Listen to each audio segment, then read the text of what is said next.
Hey everybody! And a warm welcome to a new story. Today's story is called, So You Want to Falsely Accuse Me of Touching Your Kid, Huh? Let's Dance, from the PROREVENGE subreddit. I hope you like it and will enjoy the time. If you like my content and this kind of videos, please leave a comment and subscribe to my channel. As always, this story is told from the OP's point of view. Enjoy it. Background: I work in social work with individuals with intellectual disabilities. Part of that work involves working with children who have mental health issues, CMH. I am currently the only male staff in the area who's qualified to work with kids because it requires a ton of special training. The cast: me, a 25-year newbie to social work. BK, brat kid, a decent kid with some brat-like tendencies and one awful a mother. BM, brat's mom, BTCH mom, or piece of literal, non-figurative SHT, take your pick. DW, Daniel Fing Webster, the greatest lawyer who ever lived, reincarnated into a local defense attorney. With that all said, let's get down to business. Exposition: time to do the adult thing. In 2012, I moved out of my parents' home and back to the town where I went to college, having taken a job at a local social workplace. It's a great place. Has its issues much like any similar business, see my other posts. But at the end of the day, their heart is in the right place. One of my duties early on was to work with 3 kids, BK and 2 others, in a neighboring town, 15 meters away or so. Each Wednesday 3 male staff would all go over and hang out with kids. It went well, each kid pack bonded with a different member of the party, and we made great strides with them. The kid who pack bonded with me was of course BK. Most of their issues involved behavioral stuff. So we had to stop them from picking on each other. Mostly though, we played Minecraft and Roblox. Yeah, I got paid for that. It was the best, and it went on for about 6 months or so till school got out in May of 2013. When summer went by, BK was out of the party cause he had other stuff to do. Camp stuff, Anyway, summer gets out, and BK is back with the group. Now, as I was preparing to work with him again, I'd heard around the office his mom was quite a pill. Now, we live in a tiny little conservative community, and unfortunately the populace is a bit racist. The woman's Hispanic, and I'd noticed a trend that any Hispanic parents were often disparaged in the office, so I didn't think much of it. Rising action: why the hell didn't I see this coming? My first time back with the kid, we decided to go swimming. Now, we'd done this before, usually with 2 staff, but the kids aren't that much of a handful, so I took the shift on my own. NBD, right? Anyway, swimming goes well, but when we're getting out of the pool and in the locker room, I get dressed on my own, then come out to find BK just standing there, naked as the day he was born. I encourage him to get dressed and he says no. Again, while avoiding any eye contact whatsoever. Hey, that ceiling tile is interesting AF, ya know? I tell him again he needs to get dressed. BK says, if you don't let me do what I want, I'll say you touched me. Excuse me, what the F? I play it off as NBD, telling him, well then I won't be able to work with you anymore. He apologizes. I get back to the office and say, hey, by the way, this kid threatened to say I touched him. Boss and I make a note of it and we both agree he had to have heard it somewhere. As the fall goes on, kids having trouble in school. Mom behind the scenes is apparently trying to convince people that one of the other kids at group is touching him. I don't put 2 and 2 together, but def stand up for the other kiddo. He's very into women and thinks boys are icky. BK, on the other hand, is about as touchy-feely as Liberace in a penis factory. I note this all in doc, of course. Mom continues asking me to work with him one-on-one. Again, no connection made. Sweet, more money. I do it. Documenting thoroughly, of course, anytime he does weird SHT, which is increasingly often. It's all going pretty well, then comes my TIFU moment. Climactic moment, this is theater lingo not sex, you damn perverts. So once a month, we do a kids overnight at a neighboring town. We go to a hotel, swim, play video, and so on. Come November, boss is encouraging me to let some of the kids I work with go along, so I tell parents. Only BM is really interested, so BK goes with. All goes well, till bedtime anyway. At this point, BK snags the big bed that's usually reserved for 2 kids. I have to stay in the room with him, so I get a blow-up mattress ready. Then the little SHT asks me to use the bed too. Excuse me, what the F? We of course have separate beds, but it really didn't matter in the end. On January 2nd, it happened. BM made a formal accusation. She went down the line saying I did everything in the book at every location we'd ever visited on our outings. Diddled him in the library, diddled him at the park, diddled him in the hotel room, with vivid account of penetration for good measure. Now, this is the point in the story where BM's job becomes incredibly important. See, she works at Department of Human Services, aka the place in my state that hands out food stamps, welfare checks, and accusations of child abuse. She's just a food stamp pusher, but she likes to use discrimination as a battle cry anything doesn't go her way. And so despite no evidence, she forced the issue. DHS makes a formal 30-day analysis, and when it's all done, guess what? I'm cleared. End of story, right? Nah bro. Mom appeals, without my knowledge, and adds an hour-long dull therapist session into the evidence, without my knowledge. The case goes from unfounded to confirmed, founded and placed, without my knowledge. March 28, 2014. Suddenly I no longer have a job and can't work in my chosen field for 10 years. Excuse me, what the F? Falling action, enter Daniel Fing Webster. So up until now it's probably not been super clear why mom's pulling this SHT. Thing is, she's out of home because she's out of money, and she wants to sue my place of employment to get a new home. Currently they're living in a donation house that's set to be demolished. I find out this and other facts during my investigation period. At this point revenge isn't on the mind, I just want to get out of the hellhole I've been thrown into. First thing I do is start asking around town. Lady has a rep, after all. I talk to the cop who refused to arrest me due to no actual evidence, and he says she's been pulling SHT with him for years. For example, he's trying to get the library director arrested for refusing to cancel her overdue fine, discrimination of course. We talk for some time and he ends it with, well, maybe I'll start telling her no a bit more. I then head over to the library, and sure enough, the director's all too happy to chat with me, off the record of course due to confidentiality. The conversation ends with, well, maybe I'll call her about getting that fine paid. This continues for a few stops as I slowly release her stranglehold on prominent community members, effectively ostracizing her. At one stop, someone suggests I head to a local lawyer who's well known for not taking any SHT. I head over to his office and we chat a bit. He agrees to take the case for half price. At first, he thinks I'm a raving lunatic with serious paranoia issues.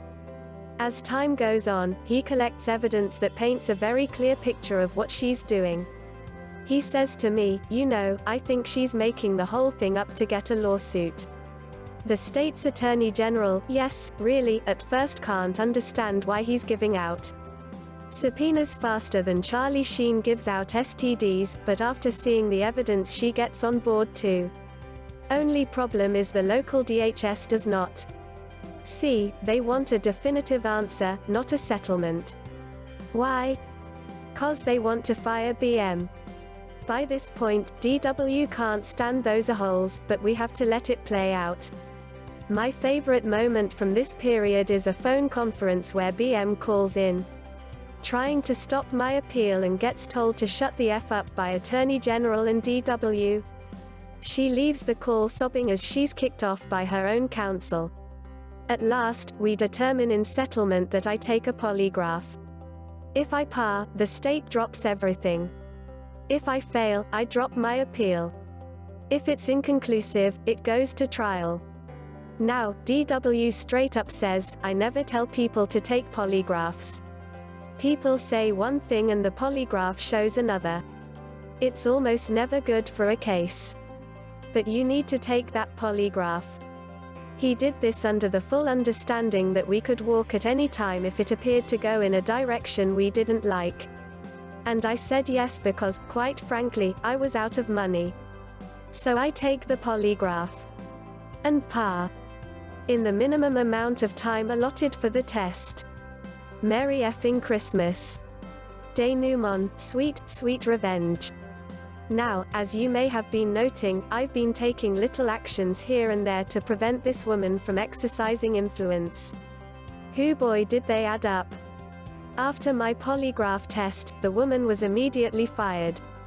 The other DHS employees had throughout been telling my bosses she's a fing moron, and suddenly they're not allowed to say anything about her.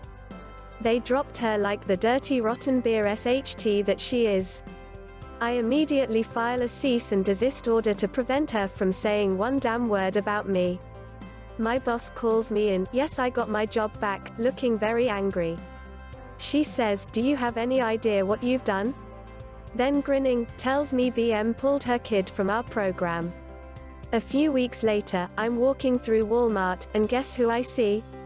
Their newest employee, BM.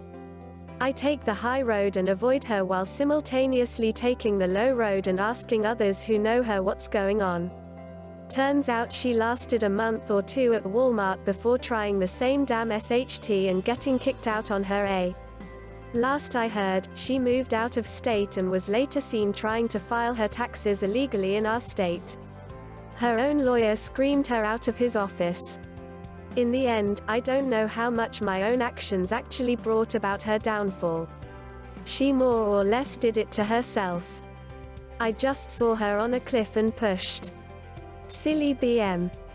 You thought I'd be an easy mark. TLDR, woman tries to accuse me of touching her kid, inadvertently sets up every aspect of her downfall. I help. Obligatory number 2. Let me make it very clear that I don't want any politicization. My current stance is that I believe survivors until they are proven wrong. DHS did their job in taking this seriously, and my lawyer did his job in disproving it. I had previously said the system works, but I now realize this wasn't accurate in conveying my opinion. The system is horribly broken, but it is most often broken in favor of people like me. I don't want my story being used as an excuse to deny victims a voice. I also don't want any racist BS. People often use their skin color, ethnicity, religion, etc. to get free things. This is just an extreme example. The woman's unbalanced AF, but she is not representative of a whole. Last but not least, this was an administrative appeal, where far more onus is on me than necessary to prove the appeal is warranted. If you're offered a poly with conditions in a criminal proceeding, it can only hurt you. Thanks for reading and keeping it respectful in the comments. Edit, I figured I'd best explain what a polygraph is for those unfamiliar. In simpler terms, it's a lie detector test. How it works is actually very different from what you see in the movies. What happens is a highly trained state agent comes in who specializes in lie detection. He talks to you for about 2 hours to get a good gauge on who you are, then he tells you what the questions are going to be. There are 10 questions, and 2 to 3 of them are asking you about the allegation. The other 7 are about random things, with one question you're supposed to lie about. After you go over the questions, you get hooked up to the machine. There are several rubber probes put on various parts of your body, and you do a test run 10 questions. He tells you if you need to calm your SHT, I did. Then he runs 3 to 5 frames of the same questions. If the results are still inconclusive after 5 frames, it's judged as inconclusive. If you fail the test, there's a higher than average possibility you're lying.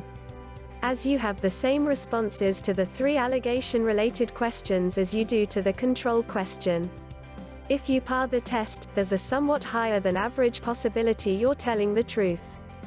The control question helps gauge if you're cheating the test or just really good at lying. These precautions are all because a polygraph test on its own can tell you very little.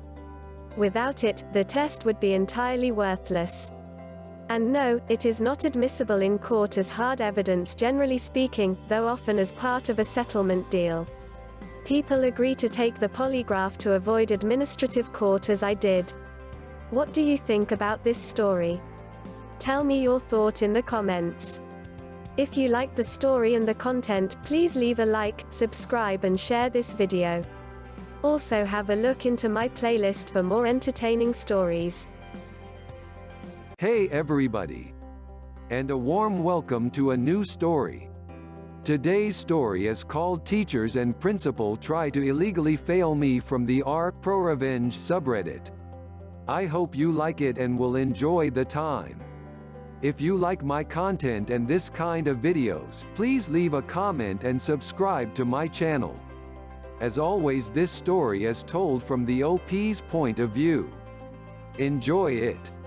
Teachers and Principal Try to Illegally Fail Me. So first off, I am not sure if this story belongs on here, but I am not sure where else it will fit. The ending I hope you don't find too disappointing, but there are several revenge situations within this story that I think you will like. I also want to apologize in advance because this is a long story. Backstory: my dad is a pharmacist, which I am sure you all know means that he makes good money. On top of all that, he is also a math whiz and really good at numbers, so he likes to play the stock market. He actually has it down to an art form. I am just telling you that so you understand that finances are never a problem. This will make sense later. My mom also has a decent career in education. She has a master's degree in English and special education. For those of you who may not be aware, there are more strict requirements for being a special ed teacher than there are for other teaching positions. One of which is that special ed teachers must know all the laws as it pertains to students with special needs and other disabilities. When I say that they must know all the laws, I don't mean that they must be aware of the laws, I mean that they must know the laws backwards and forwards. You should also know that before this story begins, the city that I live in had 2 elementary schools that taught grades kindergarten through 5th grade. However, the vast majority of parents wanted to send their kids to the elementary school that I went to because it was the best. This is due to the principal that we had, who we will call Mr. Awesome.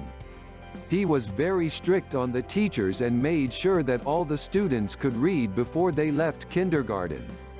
The other school had a high rate of students who failed. So you can see why parents wanted to send their kids to the school I went to. Something to note about me is that I was, and still am, very hyperactive. Today they call it ADHD. I also have a learning disability where I can't do phonetics. For those of you who may not know what that is, think of it as reverse dyslexia. When I see a word on paper, I have no problem knowing what that word is. However, if you verbally ask me to spell a word, I have difficulty spelling it right. I also want to note that any person in academics will tell you that the worst teachers that any student can have is a first-year teacher and a last-year teacher. First year because they have not learned the patience required when teaching kids.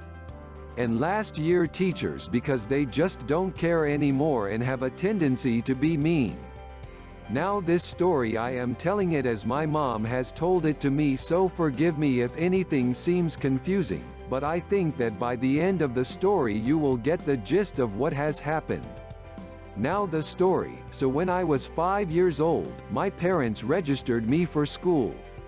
Several days later, my mom was distraught when she learned that I would be getting a first-year teacher who was fresh out of college. My mom knew that this teacher would have a difficult time with me being hyperactive. However, she never knew that this teacher, we will call her Mrs. Wacky, would be a nightmare for us. This teacher had absolutely no patience with me. I was constantly getting into trouble, not because I was a bad kid, because I was a great kid, but because she just couldn't handle a hyper student in a constructive way. She even went as far as purposefully humiliating me in front of the whole class on a regular basis. I guess it was payback for being too hyper for her to handle. I also remember my teacher constantly sending me home with notes to my parents and my parents sending notes back. As I look back on it, I think the notes Ms. Wacky were sending were notes where she was recommending that my parents hold me back a grade, and the notes my parents were sending back were them telling her no. Anyway, that horrible year comes and goes, and I remember being so happy that school is over for a while. However, the nightmare continued for my parents. Apparently, even though my grades were fantastic, Ms. Wacky wanted to fail me because I was too immature to move on to the first grade. Now, before I go any further, you should know that was illegal.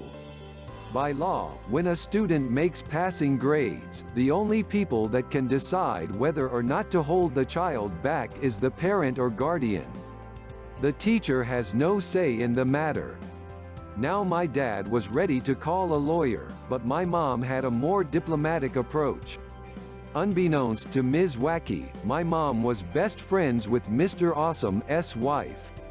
My mom told Mr. Awesome's wife about the situation, and she assures my mom that she will make sure that it gets taken care of. The next day, Mr. Awesome's wife pulls my mom aside and tells her about the conversation that occurred between Mr. Awesome and Ms. Wacky. "Mr. Awesome, I hear that you are talking about failing this student." Ms. Wacky: "Yes, he is too immature to move on to the first grade, so I have determined that he will repeat kindergarten." Mr. Awesome: "No, you will pass him." Ms. Wacky: "No, I have already made up my mind, he failed." Mr. Awesome: "You don't seem to understand, I am not asking you, I am telling you, this student has passed." Ms. Wacky: "I don't care what you say. I am failing the student." Mr. Awesome: "Okay, let me put it to you this way. You have two options, either you pass this student, or I will fire you, and then pass the student myself. Either way this student passes, keep in mind that being a first-year teacher she does not have tenure, and therefore, Mr. Awesome is well within his legal rights to fire her." From what we heard from Mr. Awesome's wife, the look on Ms. Wacky's face was priceless. Needless to say, I passed kindergarten. And to top it all off, Ms. Wacky was so angry, she put in for a teaching job at another district. And quite just a few weeks later, unfortunately, Mr. Awesome retired after that year, and the city's Board of Education decided to do some restructuring. They decided that the other school that nobody wanted to send their kids to would be where all kindergarten through second graders would go. And the school where I went to kindergarten at would be where they have the third through fifth graders. So new school, new teachers, and a new principal, who we will call Mr. Evil. Now, as I stated earlier, kindergarten was a nightmare, but first and second grade were just pure hell. Not just to me, but my parents as well. In a lot of ways my first grade teacher was worse than Ms. Wacky. Again, I was constantly getting in trouble, not only for things that I never did, but for things that never even happened. I got special treatment from all the other students. And when I say special treatment, I mean that she wouldn't allow me to do things that other students were allowed to do. Even at that young age I remember thinking, something is wrong. First grade comes and goes, and then I reach second grade, which would make kindergarten and first grade seem like a walk in the park. First of all, my second grade teacher, who we will call Mrs. Dot, was Mr. Evil's favorite. To this day, my dad believes that the two of them were having an extramarital affair. She is the one who pretty much ran the school, and as many parents of the past found out, you don't challenge Mr. Evil's favorite teacher. However, they were about to find out that you don't mess with my parents' kids. Right off the bat, my mom informs Mrs. Dot about my problem with phonetics, and informs her that she will need to make accommodations for that. The conversation from there went like this. Mrs. Dot, I am not making any accommodations for your son. If he can't do the work, then he will just have to fail. Mom, no, that is not how this works. By law, you must make accommodations for my son. I am not asking that you treat him better than your other students. Just that when you give out your assignments that require phonetics, you give him a different kind of reading assignment as is required by law. Mrs. Dot, you are making that up. There is no law saying that I have to accommodate your son. Mom, you will accommodate my son. If you have a problem with that, I'm sure my lawyer would be happy to talk with you. Then my mom walks away thinking that the situation is resolved. Later that night, while she is cooking supper, the phone rings. Mom, hello. Mrs. Dot, I checked the law and I don't have to accommodate your son. And then she hangs up the phone. My mom is standing there flabbergasted. Again, she being a special ed teacher, knows the law, and knows that Mrs. Dot should know that my mom knows the law. So my mom goes and tells my dad about it. My dad decided that he has had enough and he is going to handle it himself. The next day he goes in to talk with Mr. Evil about the situation and lets him know that Mrs. Dot will make the appropriate accommodations for me. The conversation went like this. Mr. Evil, no, we are not going to accommodate your son because I don't believe that he even has a learning disability. I just think that he is lazy and won't do the work. Dad, would you like me to have him tested? Again. Mr. Evil, no. You cannot have your son tested for a learning disability. I forbid it. Just like my mom the night before, my dad is flabbergasted and thinks to himself, is this guy really trying to tell me what I can and cannot do with my son? So my dad replies, oh okay, if you say so, and walks out. As soon as he got home, my dad made arrangements to have me tested at a nearby university by one of top specialists in the state. He paid thousands of dollars to get these results. But remember, he has the money. He does this not so that Mr. Evil and Mrs. Dot would make the appropriate accommodations for me, but just because you don't tell him what he can and what he can't do with his kids. Side note, I have a faint memory of going to this place and remember having a good time. I never even knew that I was being tested. I thought my parents were just showing me a good time. After the testing is done and my parents get the results, my dad calls up Mr. Evil and in a smart alecky tone says, I have the results of my son's test results that you said he couldn't take. And I am sure that you will make the appropriate accommodations as is required by the law. My dad actually states the law code. Mr. Evil at that point starts fumbling in his words, but wait, what? And at that my dad hangs up the phone. Now this should have been settled and done with, but it wasn't. First off, Mrs. Dot decided to make my life even worse, constantly humiliating me in front of the class, making me sit out at recess when I never even did anything, and she even went as far as to make anyone who was friends with me miserable. One day she even went as far as to call my dad up at work and make up a lie about me in order to get me in trouble. Apparently, my dad was in a very important meeting when Mrs. Dot called. The secretary told her that he was in a meeting and could not be disturbed, and if she needed anything, she needed to call my mom. Mrs. Dot told the lady that it was urgent that she talk to my dad because it was about me. So the secretary went in and told my dad that the school was on the phone about me and that it was urgent. My dad, in a panic because he thinks that something has happened to me, rushes to answer the phone. According to him, the call went like this. "Dad, hello. What's wrong with my son? Mrs. Dot, your son just stood up in front of the whole class and said that I was a dirty old witch and he didn't have to listen to me. Again, this never happened, and my dad was furious with her. Not just because she made him panic and think that there was something wrong with me, but that she interrupted this meeting and was lying about me. So he decided to play along."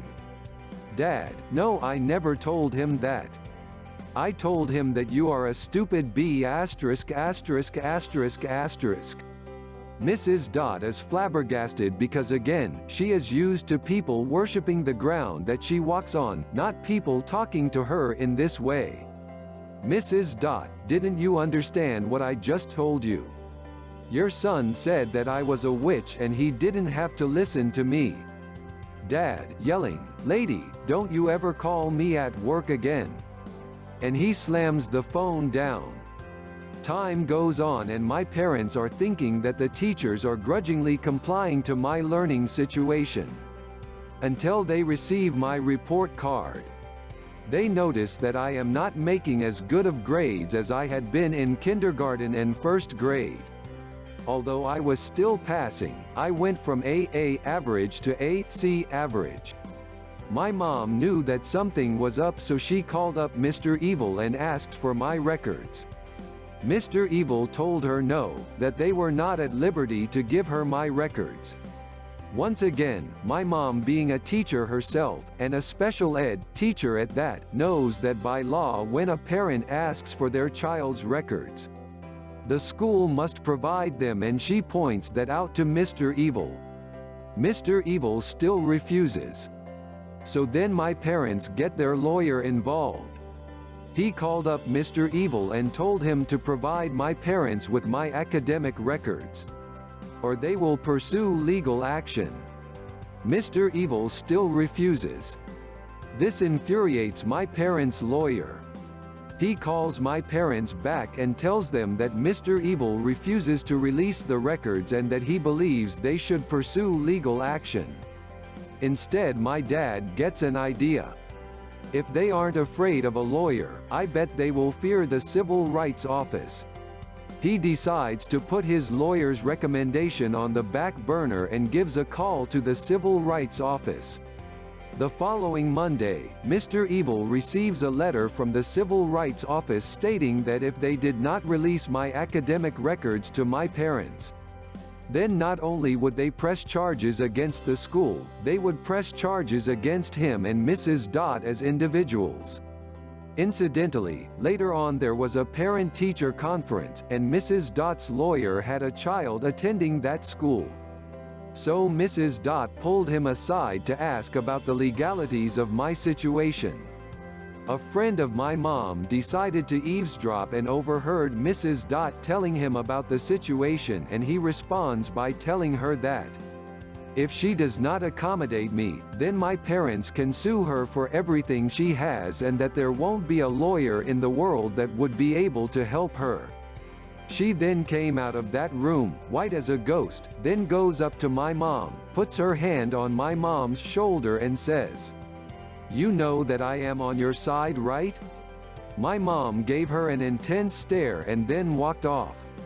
Now again, you would think that Mrs. Dot would get with the program, and again, you would be wrong. Shortly after this incident, she doubles down, but I will save that for later. My parents get my academic records and they are both horrified and infuriated by what they saw.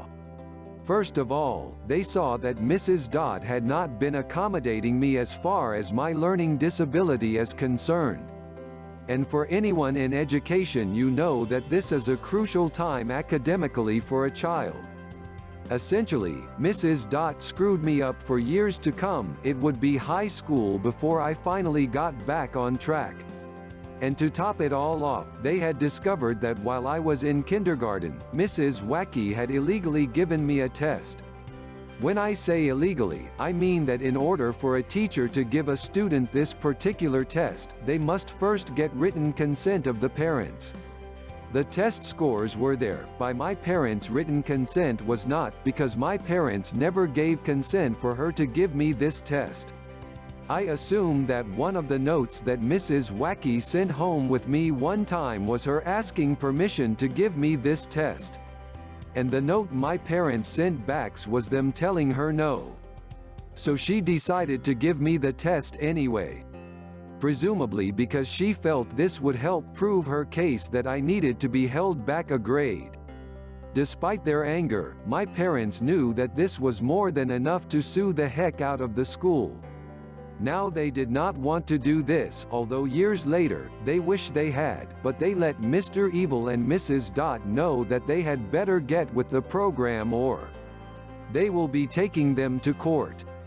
Now since Mrs. Dot had not been make the appropriate accommodations for my learning disability, it was at a point to where it was too late to start.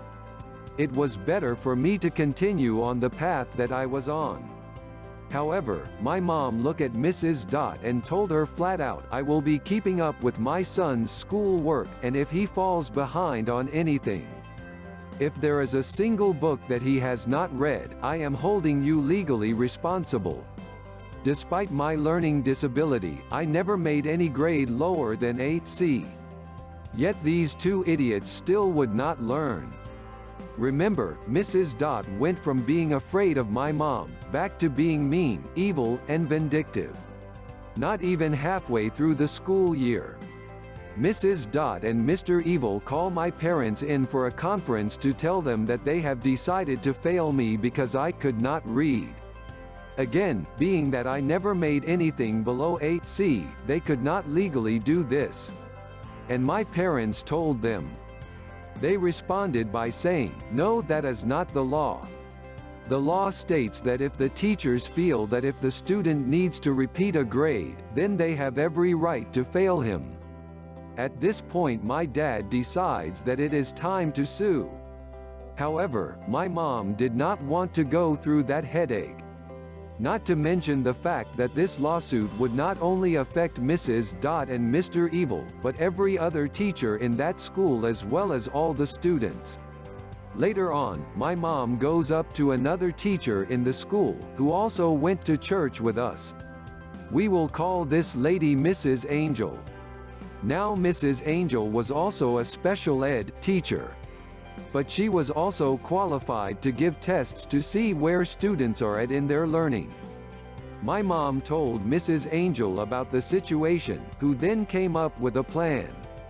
Since the reason why Mrs. Dot and Mr. Evil were wanting to flunk me is that I could not read, why not let Mrs. Angel test me to see where exactly I am at in my reading skills? Then, call in a lady, who we will call Mrs. Boss, a lady whose only boss is the superintendent, to make the call. If Mrs. Boss decides to fail me, then sue the school. If she passes me, then Mrs. Dot and Mr. Evil will look like idiots. My mom agrees. The test lasted for weeks, but I had a blast. Mrs. Angel was the first person to show me what a real teacher was supposed to be like. But I won't get into that. At the end of the year a meeting was called.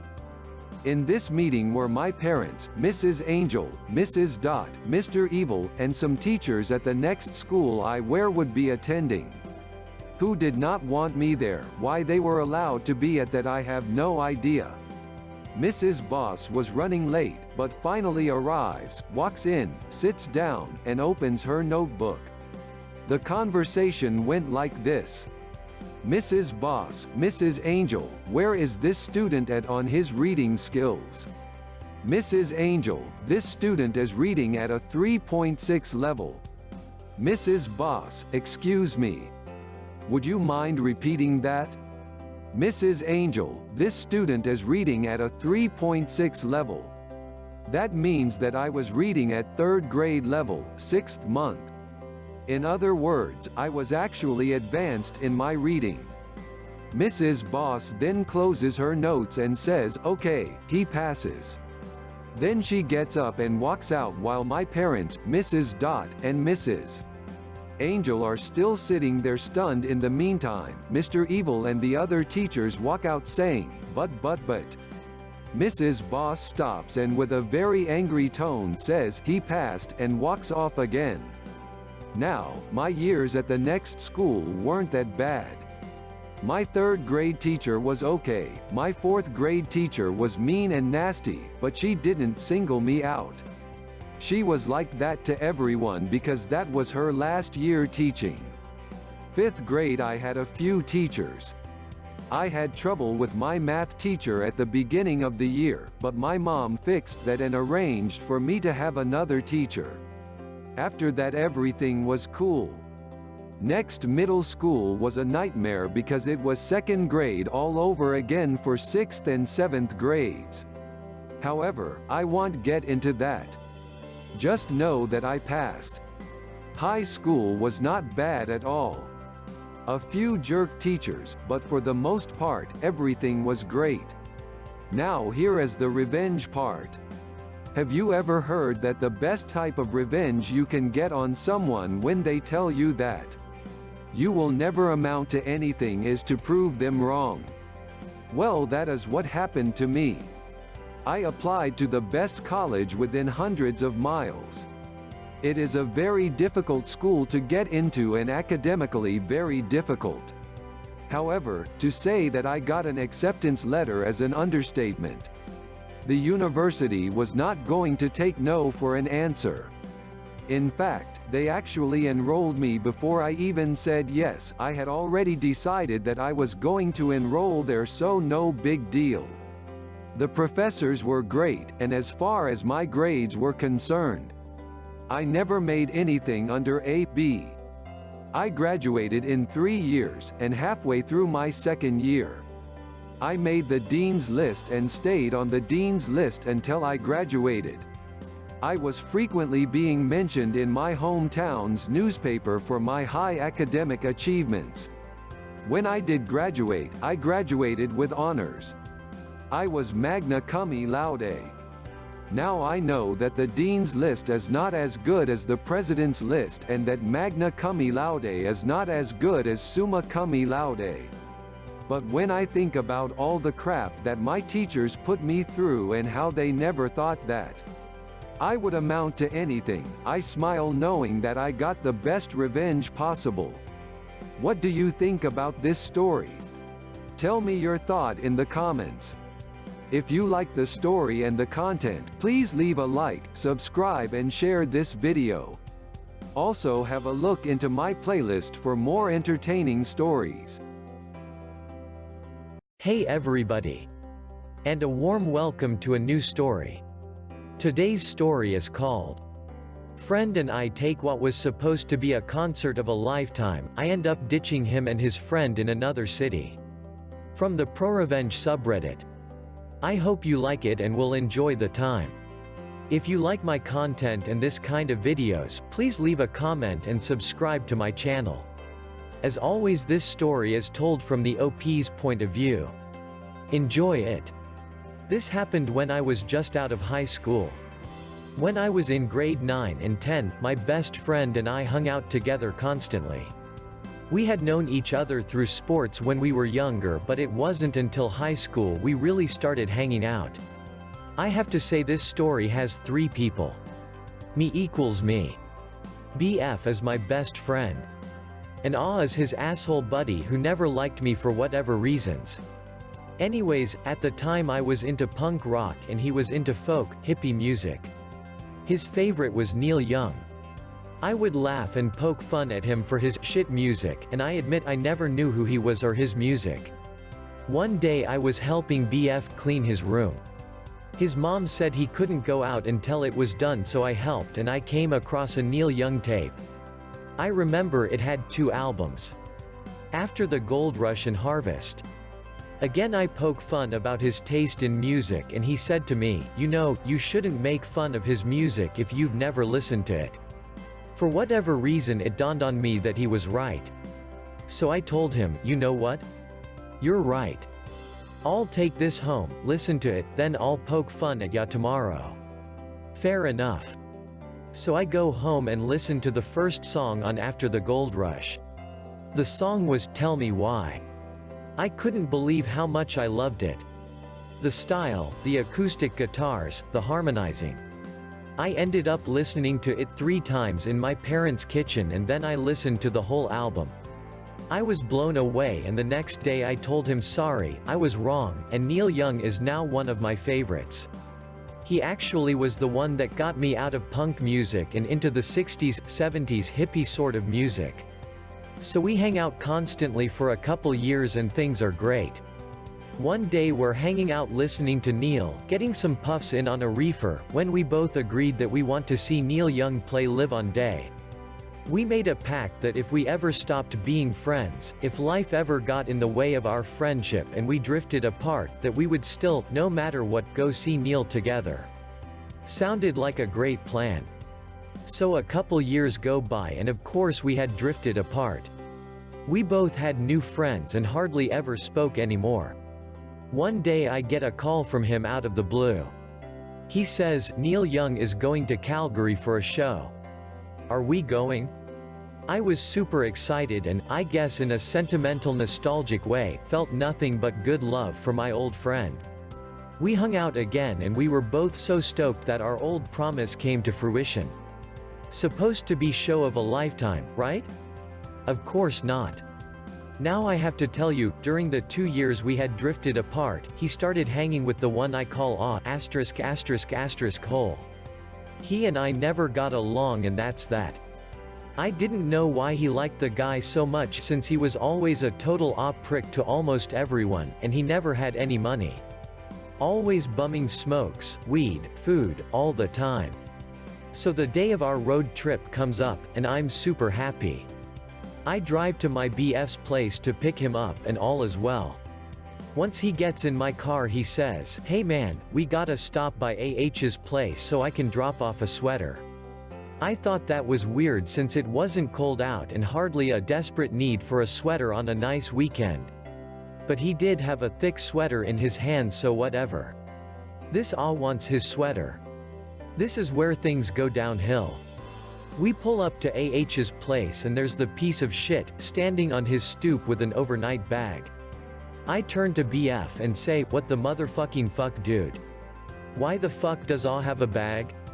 BF proceeds to tell me that he invited along and he admitted he lied to me because he knew no way in hell I would drive to go get him. I told BF I thought this was our thing, Neil Young. As promised years ago. He felt bad I guess, but nowhere near as bad as I think he should have felt. Anyways, the drive to Calgary was them having a great time with me driving the whole 7.5 hours. Of course had no smokes, no weed, nothing but enough money he was hoping would be enough for a cheap nosebleed section ticket. At least he wouldn't be sitting with us though. Didn't even offer up a cent for the hotel either. We go to the concert, have an awesome amazing time, and I was hoping things would be looking up. After the concert I decided to go out with a couple friends I hadn't seen in a couple years. They lived in that city obviously. We went out without BF and had a drunken awesome time. It was the first time I tried ecstasy and I have to say I was wrecked. The part that makes me look like an asshole is the fact I was driving. I ended up parking in downtown Calgary and walking a long way to find my hotel. I eventually found it and went up to the room and ended up passing out underneath the sink by the bathroom around 3 a.m. I somehow managed to wake up an hour before checkout and man I felt like total shit. So much hungover and not feeling all that hot haha. Those were the days. So I pack up my heavy bag and my guitar. I used to play in a band with BF in high school so I thought it would be nice to sing our old songs on the trip.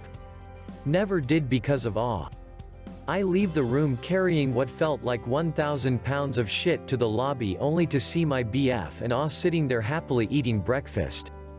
I talked to them for a minute to tell them I had to go find my car as it was somewhere in downtown Calgary. They smile and say sure, they'll be waiting for me in the restaurant.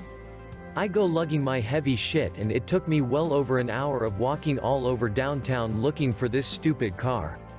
I almost screamed when I turned a corner and finally found the car.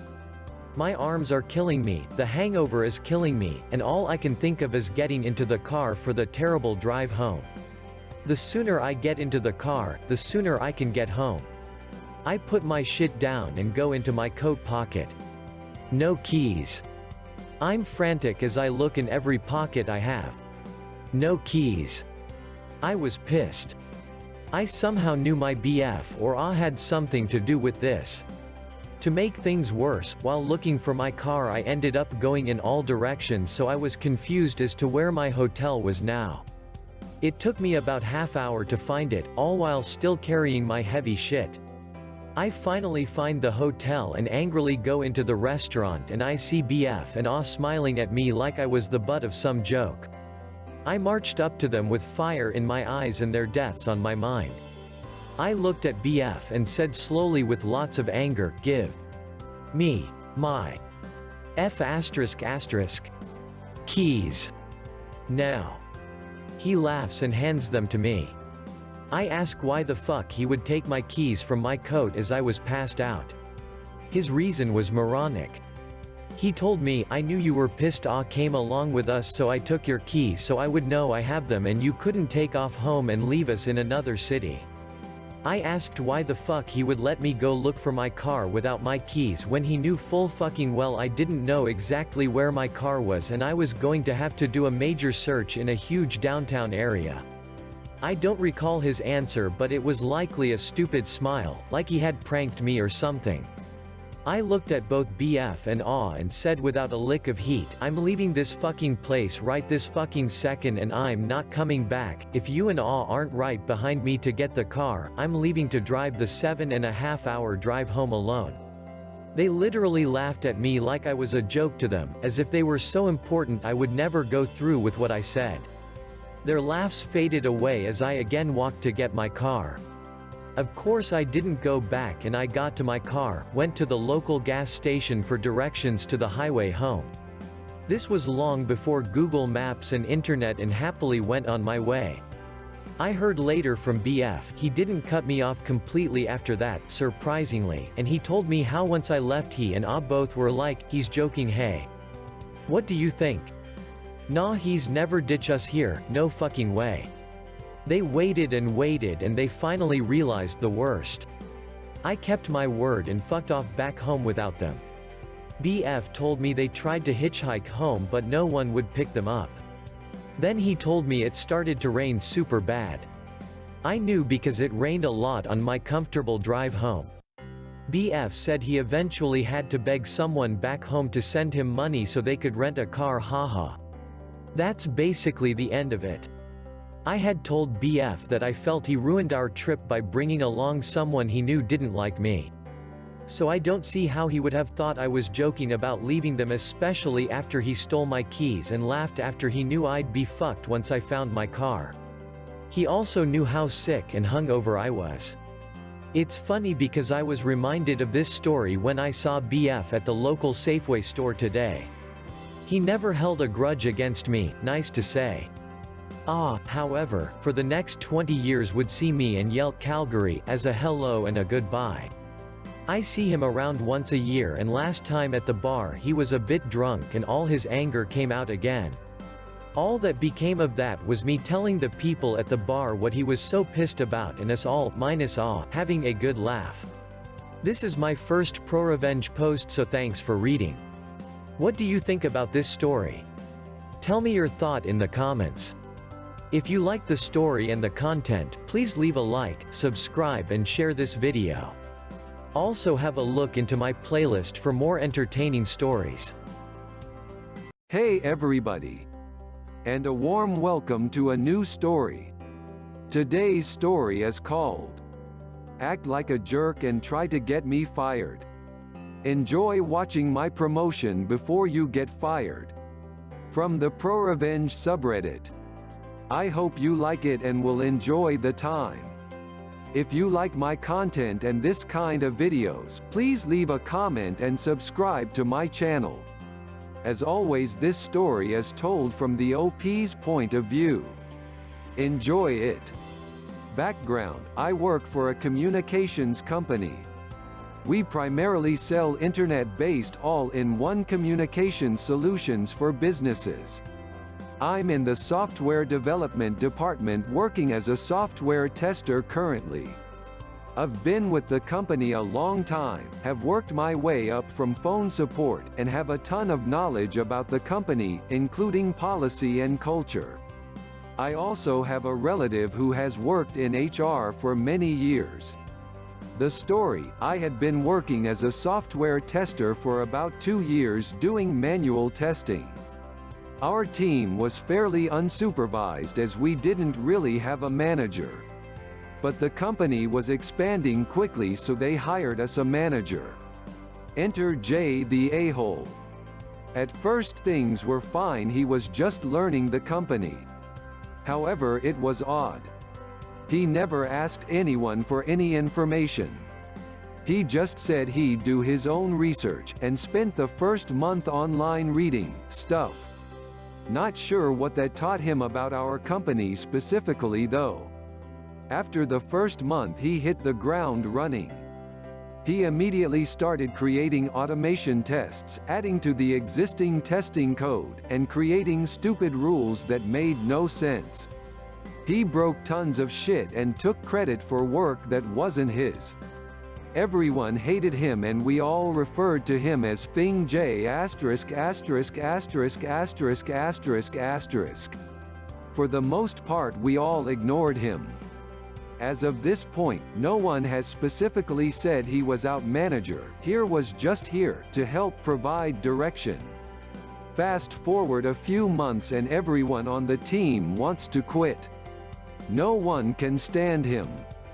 He and I butt heads more so than others, because I know he's wrong, and I make my decisions based on the best interests of the customers. He hated that I never get in trouble, but I was hand-selected for the position by our CIO.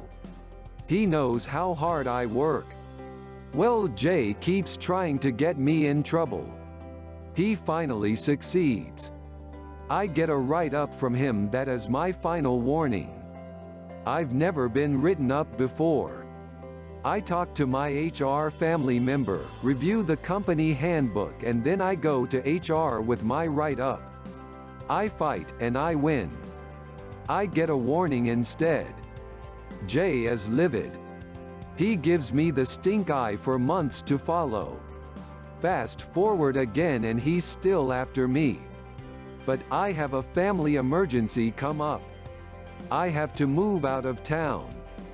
I apply to work from home and my request is granted. Jay can't stand it. He tries to fight it and convince the company not to let me. However, he's not high enough up the chain to override my approval from a C-level manager. He's running out of time to get me fired. I'm in the office working late, daily planning for my move and finishing up some work to allow me time for the move. One of the company's policies for our department is that everyone gets to work from home 1 day a week. You pick as long as it isn't Monday or Friday. People often use this to work from home when sick. Well, I have a medical condition that sometimes requires I take medicine that means I can't drive a car. I emailed the office and let them know I was going to work from home due to being sick. I work for about 30 minutes. Then Jay sends me a message. He tells me that employees are not allowed to pick when they work from home, and I need to take the day off and use PTO. I inform him that I've already worked part of the day, and can't take PTO. He insists that I stop working immediately. So I do. I then contact HR, because I know he's coming after me.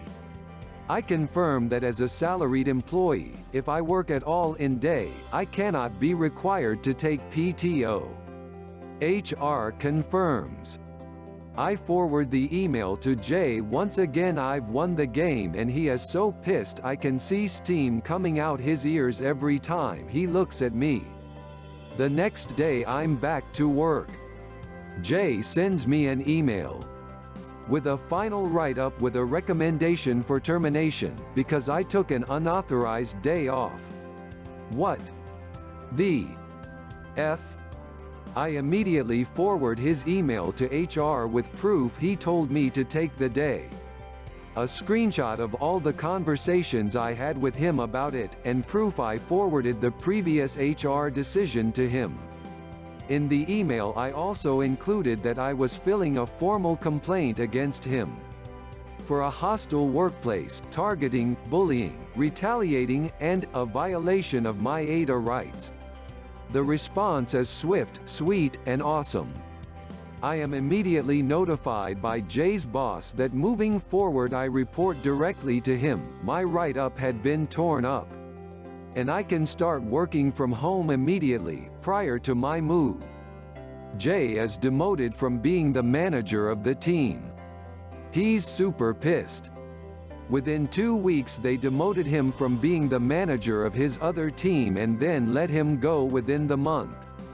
Prior to his being fired I got promoted up a level. I made sure to mention it often in our group chat channels. After I showed his true colors to management, he began treating everyone else worse as I was now off limits. Complaints rolled in so much they had to let him go. Serves him right, the a-hole. What do you think about this story? Tell me your thought in the comments. If you like the story and the content, please leave a like, subscribe and share this video. Also have a look into my playlist for more entertaining stories. Hey everybody! And a warm welcome to a new story. Today's story is called, Didn't Help with the Final Project? No worries, you fail the course. From the PROREVENGE subreddit. I hope you like it and will enjoy the time. If you like my content and this kind of videos, please leave a comment and subscribe to my channel. As always, this story is told from the OP's point of view. Enjoy it. So this story is from my last semester in uni and I remembered it because I saw the guy who didn't help for SHT in the final project in his racing car the other day. This will be relevant to the story later. For the sake of privacy I will use made-up names like Chad for the douchebag, Greg and Lacey for my other project partners and Mrs. Goodman for awesome teacher. So, this happened in a math course in where Mrs. Goodman gave us a final project since the beginning of the semester to finish a little before the end of the course. It was some basic but complicated for me stuff like derivatives and other things. So, there were 3 phases to this project and the first one was literally to put down some ethical references. The projected consisted of calculating if the human race would be extinct within 100 years and why we should care. I thought of it as no biggie since we needed 2 references per team members and we were 4 people. Greg, Lacey, Chad and I created a group chat to keep in touch. So the time comes to turn in the first phase of the project and Chad had the courtesy of printing out the paper. It didn't happen. The teacher calls out each group individually and since we didn't hear from Chad we assumed he wasn't coming. Greg volunteered to go print it out and got back right on time to turn it in. There was only one problem, Chad didn't put his references. The teacher took some points off for this and affected us as a group. That was supposed to be my first red flag. The first partial exam come by and I studied my ass off for it. I get to the test and see that Chad isn't there, but I do me. I later found out that he was out in a racing event in Europe since he is a big-time racecar pro, hence the mention of the racing car earlier. When I heard this, I started to dislike him. Mrs. Goodman was so kind to put the test for him on a time that he found suitable, so he doesn't miss out on some major points since we only get 2 or 3 partials per course. She didn't have to, but she was a sweetheart. The second phase of the project comes and it is the math portion, the worst part. I tell everyone in the group chat if we can meet up in person to do it. Greg and Lacey tell me yes, but Chad had other plans in mind.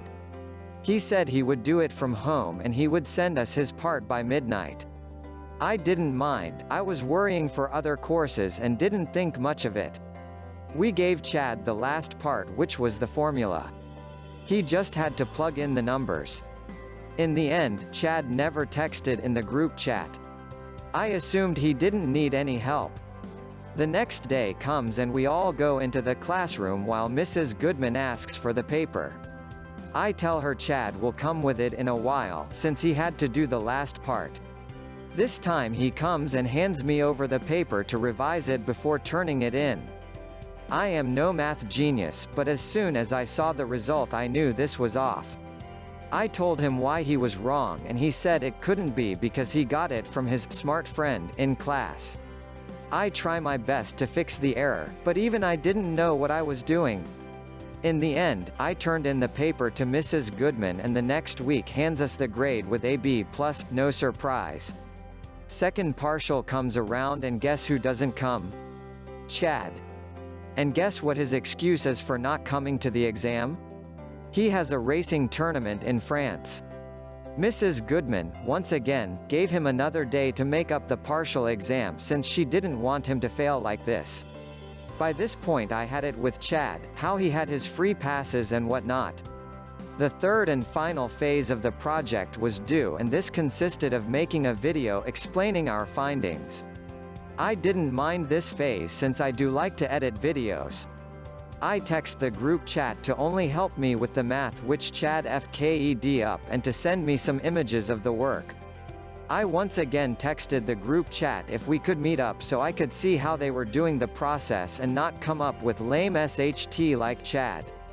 Greg said yes. Lacey had some trouble with her family but said she would send her part, and Chad said he had also family-related business to attend to. I sort of set my ground and told him to better have it to me at least in the morning before it was due, and he said yes. Greg and I get to work, I finish the editing and he did his part. Lacey sent me her part and Chad, nothing. It was around 6 p.m. and Greg had to leave because he lives far away, which I get, and he went off. It was around 9 p.m. and I already know Chad won't have his part, and if he did he would probably have it wrong. Luckily for me I have an engineer friend who could help me with the problem. It was like addition and subtraction for him. I realized that Chad did jaxed for the project or really any effort throughout the whole semester. I become upset since I thought he was going to get away with not doing anything, so I decided to do a setup. I texted Lacey telling her about the situation and she was upset as well. I told Greg of the issue while he was with me but didn't really mind. I then told both of them that we were going to include Chad in the project name-wise, but we would tell the teacher that he didn't do anything. It worked well in my mind, so I thought no biggie of it. Final exam season comes around and the whole class had a group chat in where the teacher wasn't part and everyone panicked since they feared failing. Math department in our uni is pretty nasty when it comes to the final exam, but it was a fair system. I then told the group that they could add up all the points and see how many points they needed for the final. The only problem was that the only one we wouldn't be able to calculate was the final project since that was given after the exam. My classmates added their points and assumed what they got in the final project, and many were well off with already 70 to 85 points in their possession, practically already passed the course. I fell by a couple of points behind, but I believed in me. Day of the exam comes around and we all go to our designated classroom with a different teacher to avoid collusion with our semester teacher. Everyone is in the exam, even Chad. Some people only answer 1 to 3 questions since they had already passed the course. I finish the test, turn it in and leave the room. I gave out a big sigh and thinking it was finally over.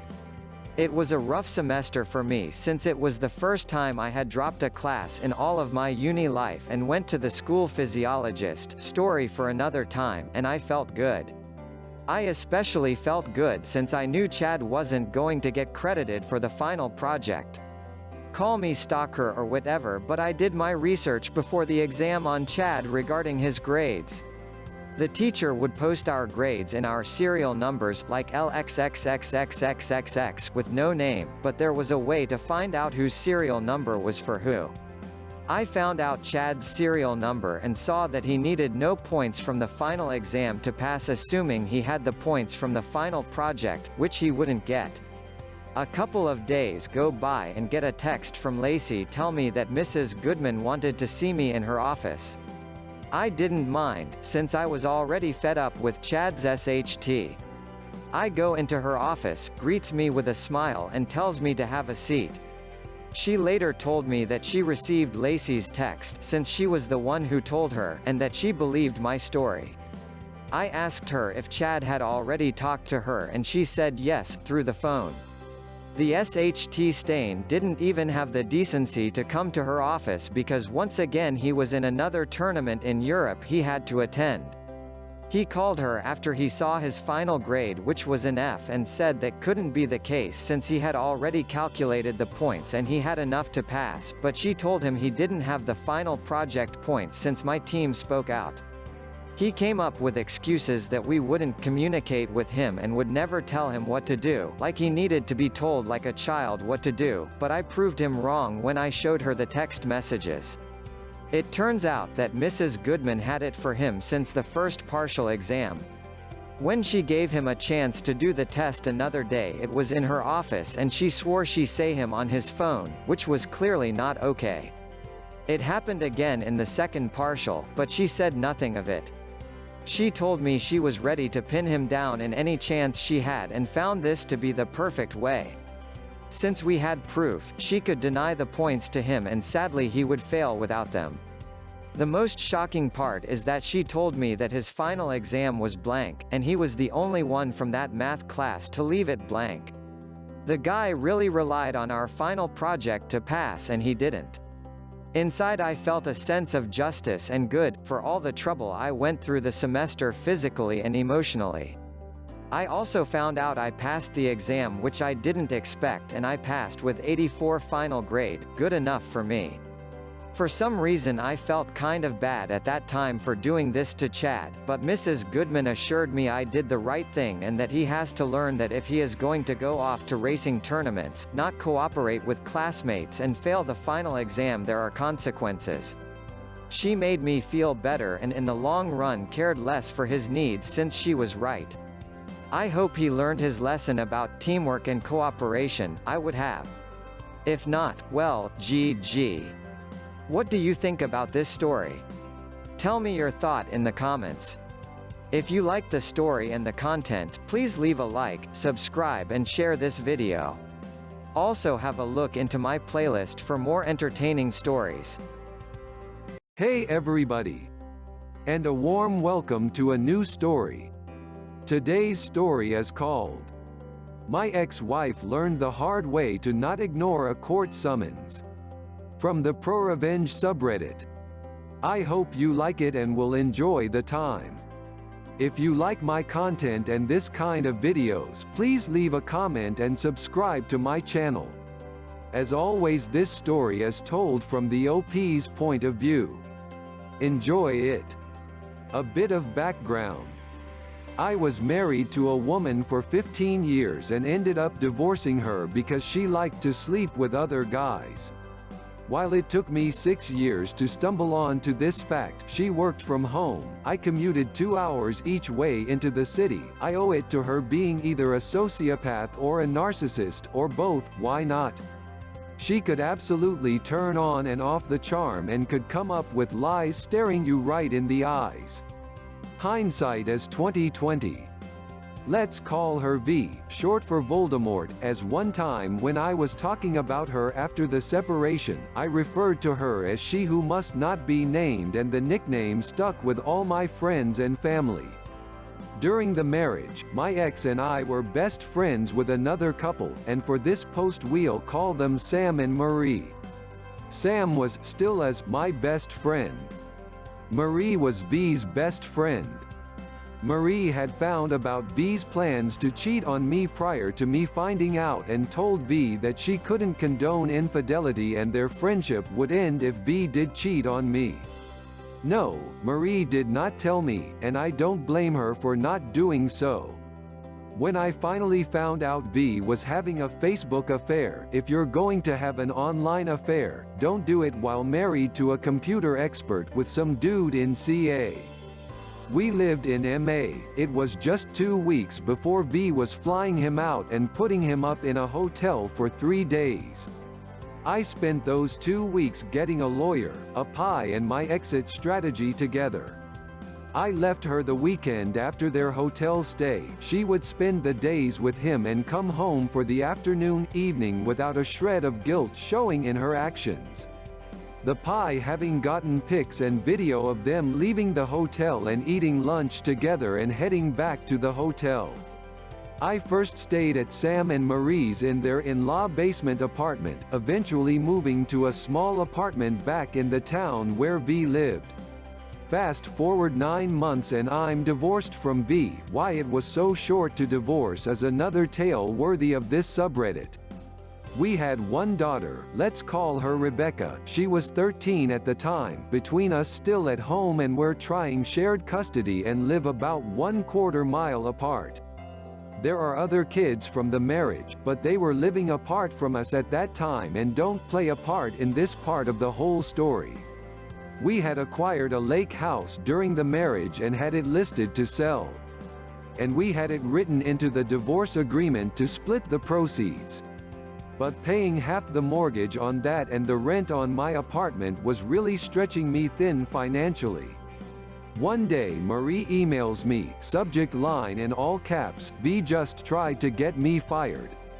Long story short, V emailed Marie's boss claiming that Marie was gossiping about V on sales calls to customers, but her boss knew it was BS and told V as much.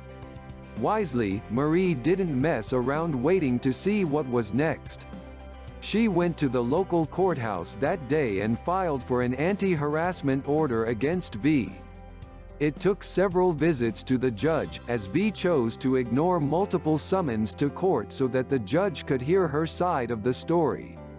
Eventually the judge granted the order because V never showed up to court. During this time, V called 911 on me multiple times, one time claiming I put a letter bomb in her mailbox, and 2 other times I had entered her apartment without her permission. The letter bomb accusation was due to me posting a link to shipyourenemiesglitter.com on Facebook months before, and subsequently mailing her a thick bundle of forms to sign.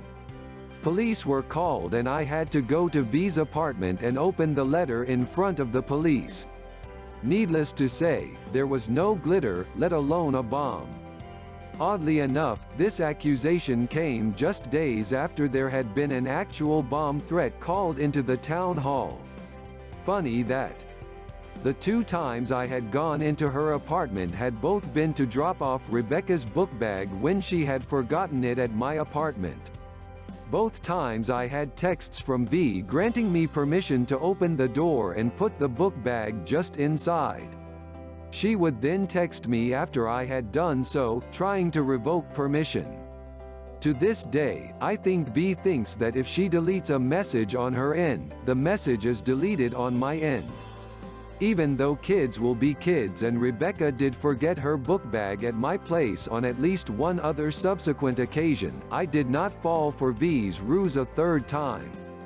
All forgotten book bags were delivered by Rebecca and I meeting halfway between the apartments. Also included with the multiple 911 calls were multiple minor child wellness checks on evenings when I had Rebecca at my apartment. It's so much fun having to explain to your child why the police are showing up at 8 o'clock at night to check to see if she is okay. Basically, V was trying to get me frustrated and react badly. Throughout this whole mess, Sam and Marie have been lifesavers to me and Rebecca.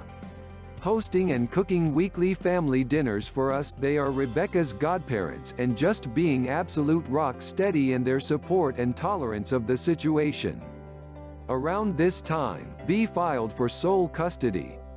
At the strong urging of my lawyer, I insisted on a guardian ad litem (GAL) being appointed to represent Rebecca's best interests. Her being a minor child. Of course, the parents must pay the fees of the GAL.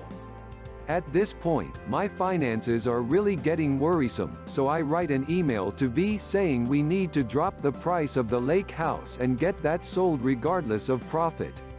I needed that albatross off from around my neck so I could continue to afford to live where I could co-parent Rebecca as well as fight the custody battle. So there I am, going deeper into debt, can't pay rent and mortgage long term, and V is starting another court battle for full custody. With no other choice, I move back in with Sam and Marie so I can continue to pay my lawyer and keep fighting. About a week after I'm settled back in with Sam and Marie, I hear from Rebecca that V's glass patio table was smashed the previous night. I was in NH that evening with witnesses, so it couldn't have been me. I was paying for Rebecca's cell phone and we have Life 360, so we could know where each other was at any time. Due to an earlier threat by V to take the two youngest kids and move to CA to be with the idiot from Facebook. Plus it had history, so I could at least prove my phone was in NH. Rebecca says she knows I was in NH and tells me she'll tell her mother it wasn't me.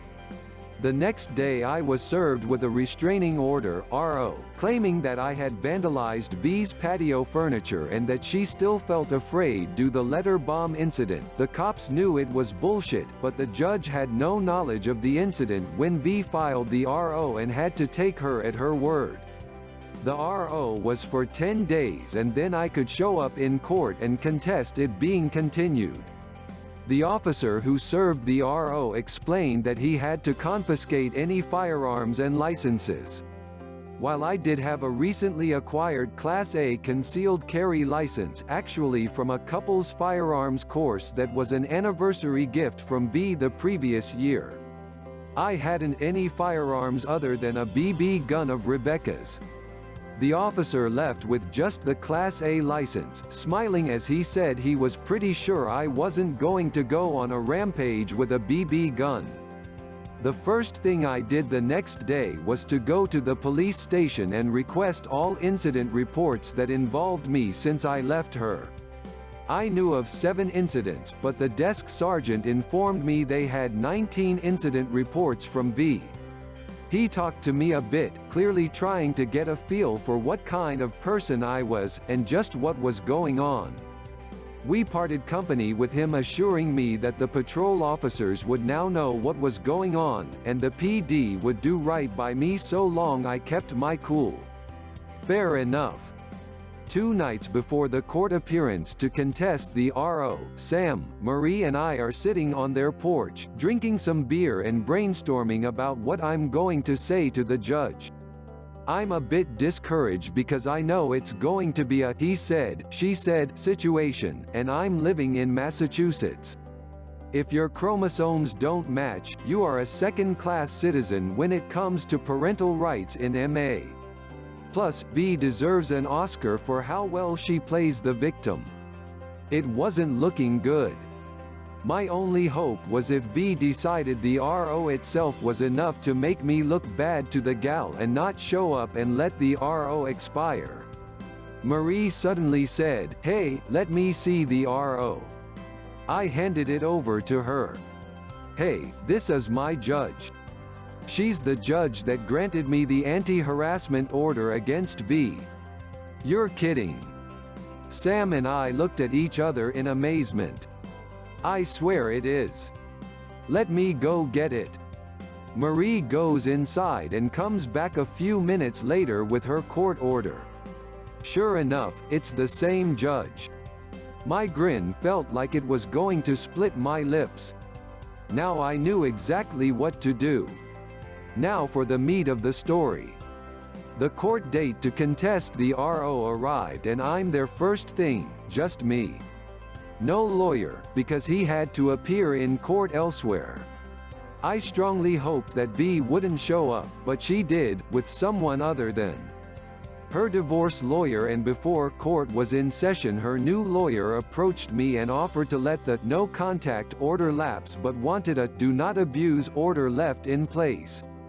I politely declined her offer, stating I had done nothing to warrant either order and that I wanted the judge to hear my argument. V's lawyer was taken aback by this a bit and then shrugged as if to say, "It's your funeral," and walked back to where V was sitting. We went in front of the judge and V told her side of the story and I started telling mine, introducing all the incident reports from the police department, but V and her lawyer didn't have copies of all of them, so the judge sent us back to the gallery to await second call while V and her lawyer reviewed the reports. When we were called back, the judge started to go into the content of the police reports and I stated that the content was almost irrelevant, but she insisted on going through them. During that V emphasized the two incidents where I briefly entered V's apartment with her permission, but she characterized them as me doing so without her permission. I said that if necessary, I would be able to provide the communications where she gave me permission, but I didn't have them with me today. When going through the first police report from the night I found out about the online affair, wherein V claimed I had brain lesions, V also tried to characterize me as having multiple personality disorder as told to her by our shared primary care physician. The judge asked her with no little incredulity, "His doctor told you this without his permission?" "Yes, Your Honor." The judge looked at me, puzzled. I shrugged and said while slowly shaking my head in disbelief, "I have a very close relationship with my doctor, and I highly doubt he would violate HIPAA." She looked a little nonplussed, but I think she got the message that V wasn't being entirely truthful. As that was the last police report to go, I reminded her that my point wasn't the content, but that I thought V was using the courts to harass and intimidate me and to make me look bad to the gal, and I brought up that this isn't out of character for V as she has an anti-harassment order in place against her, put there by Your Honor, Your Honor. Asterisk. The judge blinked at that bit of info. I gave her the details and reminded her that V declined to show up at the multiple hearings. As I recounted the particulars of Marie's story, the judge squinted her eyes more and more and her frown got deeper and deeper. She turned to V and her voice was slow cold fury. "Do you have an anti-harassment order in place against you?" V's voice was so small and weak. "Yes, Your Honor." I so wanted to look at V's face to see her reaction, but I kept my eyes locked on the judge. The judge pointed at V. "Why didn't you show up to the hearings?" A pause as V struggled to find some excuse. "Because I didn't want to associate with that," but the judge waved her to silence. I think that was the turning point, as I think she was going to grant their request for the "do not abuse," but she turned to me and said sternly, "I think there is a bit of this going on both sides, but clearly she wants you to stay out of her apartment." "Never again, Your Honor." Restraining order terminated, and with a bang of her gavel, we were done. Because the RO was terminated, legally that meant it never happened. I got my class a concealed carry license back the next day and ultimately won the custody battle, a large part of which was the termination of the RO, but also due to V's subsequent increasingly poor emotional and verbal treatment of Rebecca. What do you think about this story? Tell me your thought in the comments.